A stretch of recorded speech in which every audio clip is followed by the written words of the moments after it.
Hey, everybody. Welcome to the Podcast Daily. It is Thursday, January 19th. Myself, Jeremy Birmingham, and Bill Landis are joined by Ohio State Transfer Portal Edition, Vic Cutler.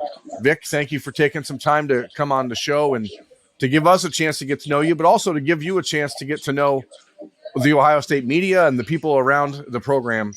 Congratulations, first of all, on your decision. How hard was it for you to make that choice?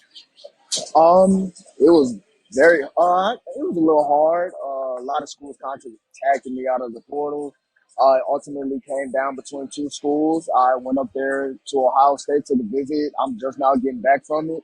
And it was really, it was clear cut to me after what they showed me, what the plan they had for me. And so I knew what I wanted to do. No, go ahead, Bill.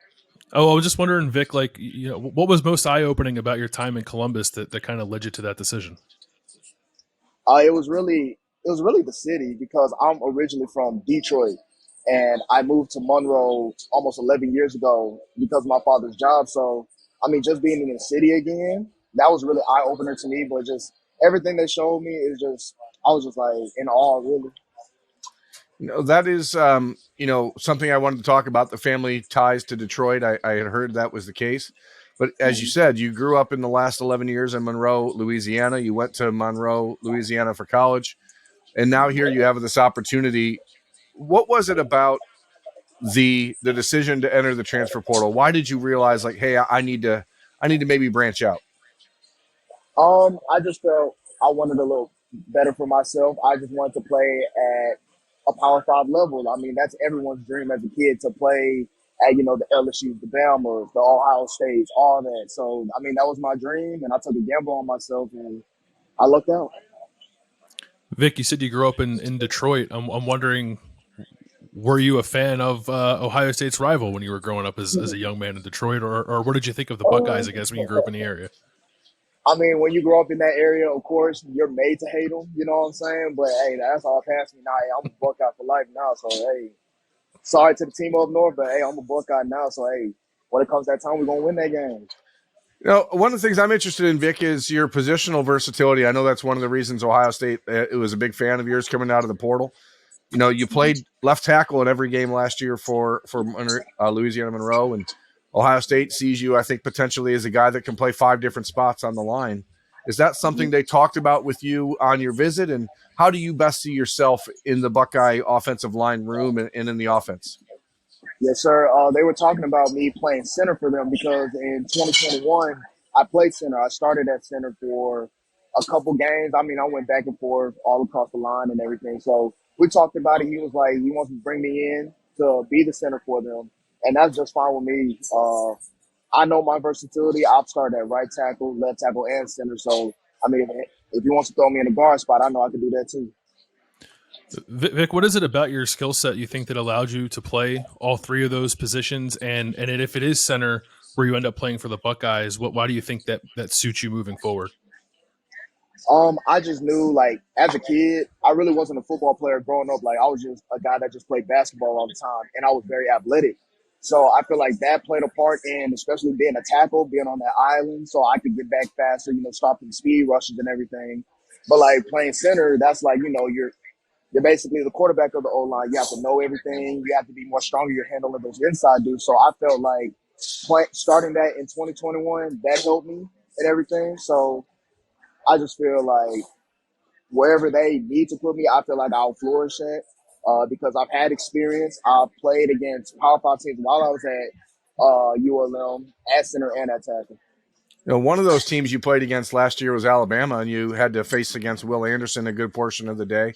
You played Texas. You played them very well. How do you think those experiences against, like, top of the heap Power 5 teams will translate for you heading into this next challenge?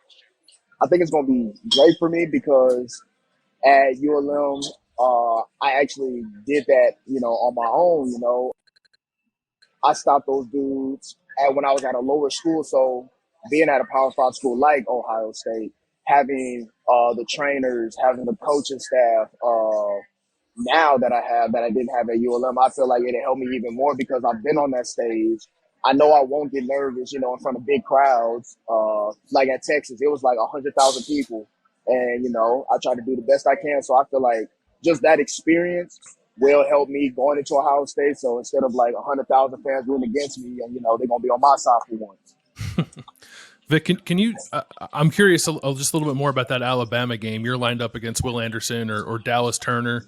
What did that tell you about yourself, the way you were able to perform in that game, and was playing against an Alabama or a Texas, was that at all sort of what planted the seed in your head of maybe I'd like to go to a different level if I can after this year?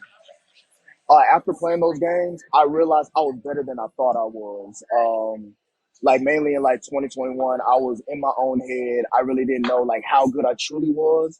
So I mean that offseason, I was just dedicated to being the best version of myself, not even being an offensive lineman, but how I just carry myself through everything.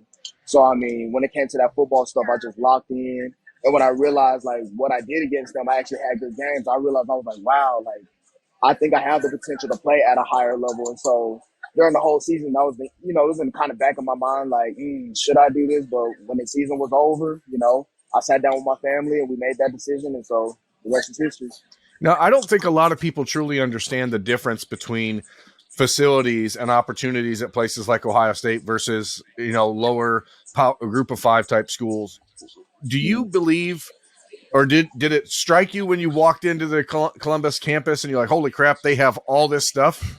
And does it, I mean, how shocking is that when you've made your hay, you've had your opportunities playing in a group of five school, and then you walk onto campus at Ohio State? Is it just shocking to you that there's that difference between two schools that are still in the same division? Yeah, it is eye opening. All the stuff that they just had, like, in the weight room, the training room and everything, like, that's just like, I've never experienced that before. Just seeing all that stuff, all the things, all the resources I have, like choosing Ohio State, it's just like, if you want to succeed, you can. Like, you kind of like if you don't succeed, it's because like you did it on purpose in a way, because they're there to help you. The resources are there. The staff is enormous, so it's just like you can't fail. And so that support system, just even on the staff, that was like wow, you know what I'm saying? So yeah, it was a little shocking, but I'm just glad I'm here now. Vic, what made Ryan Day and Justin Fry your now new position coach, guys that you want to come play for? So I mean, I've watched them all the time on TV. Like, Ryan Day is like a celebrity, you know what I'm saying? So the first time I met him, I'm like, wow, like, I'm sitting in front of Ryan Day, Coach Day, I should say. I'm sitting in front of Coach, and I'm just like, wow, like, he's talking to me. He's saying he wants me to come here like that. It didn't feel real until that point. Like, wow, Coach Day really wants me. Coach Fry really wants me here. And so when I heard that, when my parents heard that, it was just like, okay, they're for real. Like, time to make your decision. And, I made the decision to come here. How many pieces of the wardrobe do your parents have to change out now? I assume if they're from the Detroit area as well, I mean, do you have to help them go through and give stuff to charity, or you just summarily burning it all in a pile? Like, how does this work from here? Yeah, it was actually funny. Me and my dad were talking on our last flight. He was like, yeah, man, we got to go to your closet, whatever you don't want, whatever we can wear, we're just going to give it all to Goodwill. You know what I'm saying? Like, all my OU alum stuff, all the Michigan stuff, can't wear it no more. So, hey. Well, yeah, you mentioned you are a graduate. You graduated with a degree in kinesiology. You're heading to Ohio State.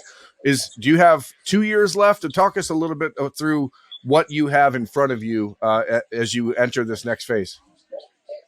As I enter the next phase, I plan on continuing my graduate degree. That's something I've always wanted to do. Like, at the end of the day, football is not forever. So after football, I want to go to PT school, become a physical therapist. That's what I've always wanted to do. And so, but going forward, I just want to get in there, train my butt off, play for Ohio State, and compete for a Big Ten championship and compete for a Natty next year. What have they told you, Vic, about what that's going to take? Obviously there's openings on the offensive line for Ohio State. They've lost a few starters, but they're obviously not just going to give you that job when you walk in the door. So what have they told you about what it's going to take for you to kind of earn that spot along the offensive line at whatever position it is? It's just work like I've never worked before. I know it's going to be a new level of dedication, time, sweat, tears, and everything. Like, it's going to take everything I got. And I'm already pretty confident in my ability because what I've done in the past before while I was at UMM. So it's just whatever it takes, man. Like whatever it takes to play and start for them, I'm gonna do it. I don't care what the cost is. How long were you on campus in Columbus? Who did you hang out with? What guys did you kind of vibe with? I was there. I got there Monday night, and I'm just now leaving. So I was there for about a good 2 days. I met Evan, the running back. I met Donovan Jackson, the left guard. I was talking to Enoch too. So those are the three guys I met and everything. And I was just hanging around the staff really the whole time. So I like the guys' energy. I love that they're my new teammates. I'm glad we already made a bond. So I already got, three friends up there I can always hit up right now. So, oh yeah. What did you think of the Woody Hayes Athletic Center when you went up into the dining room and the team eating area? I mean, does that compare to anything you've been around in your past? No, I've never had anything like that. Like seeing the training table, seeing the big indoor facility, all this I made a joke. I was like, I don't walk around this facility 1,000 times and I still don't know where I'm at. Like it's huge. I don't know where anything's at, but hey, I'm gonna get used to it. So yeah, it doesn't compare. What did you think of? I'm assuming you saw the countdown clock to the Michigan game. You know what that rivalry means because you grew up around it. But being in that building and seeing all the signage and the countdown clock and stuff like that, what did that mean to you? That's crazy because it's just like as a kid, I've always watched that game. Like it doesn't matter what Saturday, it doesn't matter what I'm doing. I'm gonna watch that game. Like it's the greatest college sports rivalry. And so now that I have an opportunity to play in that, it's just like, wow, like they take this thing really serious. You know what I'm saying? They have a count. I was looking at the countdown and I was like 311 days.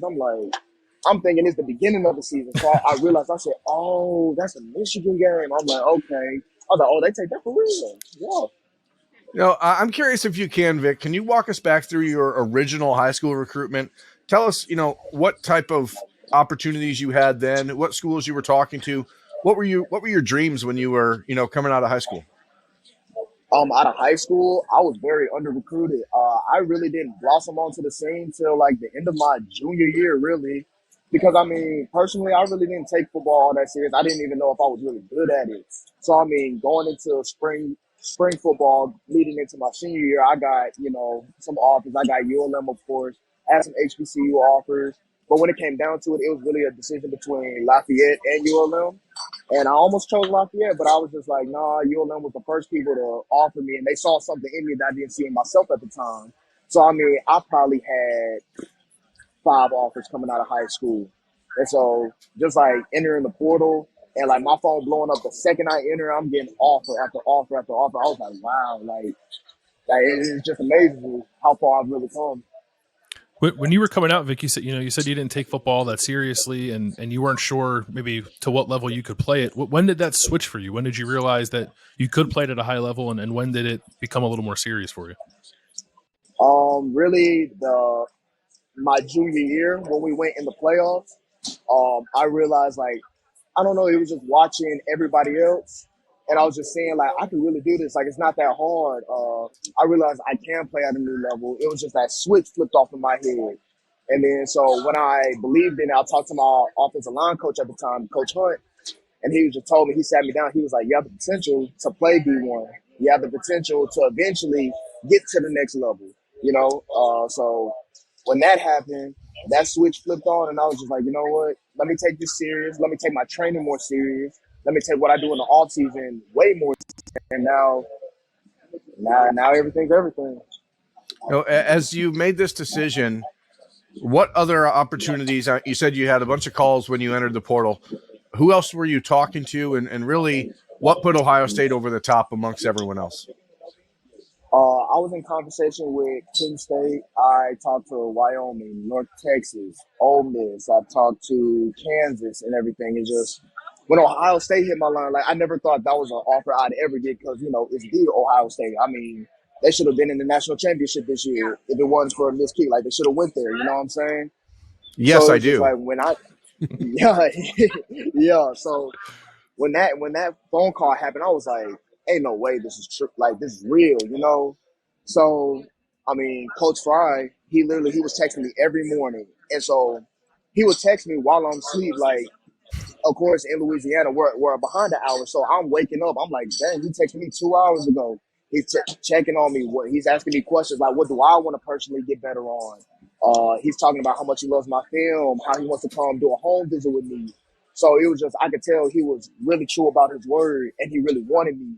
So when that happened, I was just like, okay, I'm going to take y'all very serious now. And so everything just worked out the way God wanted it to. Vic, what are you going to miss the most about Monroe? You said you moved there, you went to high school there. It was more than just the place you went to college, and now you're leaving it behind to take on this next challenge. What are you going to miss the most?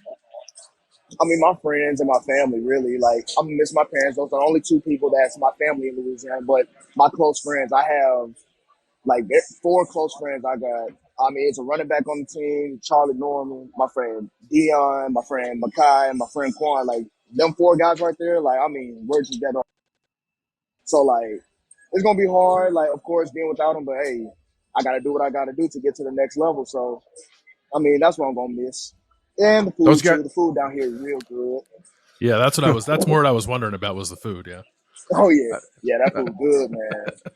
Those guys are going to see you on TV every game this upcoming season in a way that you've never been before. You're in Dallas right now. You're at the airport. You're getting ready to head back to Monroe.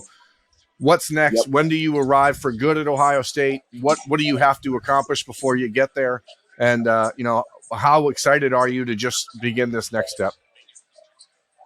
I'm very excited. I'm just thanking God because I feel so blessed, because I never thought this would happen to me. But when I get back to Monroe, I mean, literally when I get home, I'm packing up everything and I'm hitting the road by this weekend to be there by Monday, really. Quite a journey, man. That's a really, really awesome story. And we really appreciate you taking time to join us and talk about it. Yes, sir. I appreciate y'all. No problem. Everyone, that is Vic Cutler. He's Ohio State's latest addition to the 2023 football roster. That's Bill Landis. I'm Jeremy Birmingham. This has been the Podcast Daily for Thursday, January 19th. Thanks for joining us. We'll see you next time.